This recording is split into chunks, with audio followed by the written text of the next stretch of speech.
Hello, Morgan here. Today with a quick tip, something you want to avoid at all costs. A mistake that can ruin your progression for days, if not weeks. What I'm referring to is the ability to extract and keep certain aspects for later. Some aspects can be found in the codex and imprinted on your gear pieces infinitely, but those you extract are one-time use only. You also cannot imprint equipment more than once. This makes keeping them for good equipment later very important. But there is a lot more to know. First, there are 3 tiers of items you can find.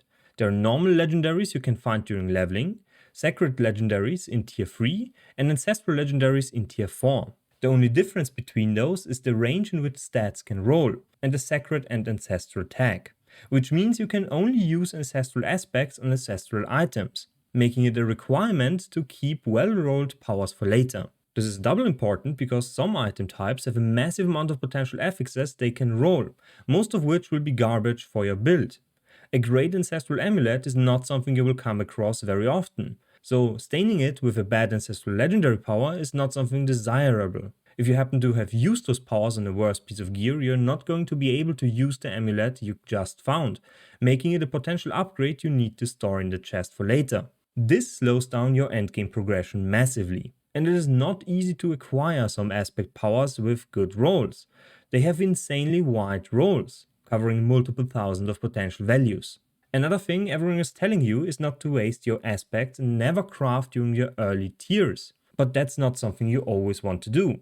Yes, it wastes resources, but only a tiny bit, and it will give you a potentially massive power spike during leveling, speeding things up a lot. Additionally, normal legendary powers you store will be obsolete very fast, since sacred items cannot be imbued with them. So once you get to tier 3 you want to stash your sacred ones. But those will also get obsolete once you get to the ancestral items in tier 4. So make use of your normal ones and sacred ones, but store your ancestral ones and make good use of them on your GG gear you find in the endgame. And I hope I could help you, and I'm sure this will save you a lot of time in the long run, potentially even weeks of unnecessary grinding. If you happen to be in need of more tips, builds, guides, make sure to sub and not miss out on anything. Also make sure to leave a like and comment to help me out. So see you next time and bye.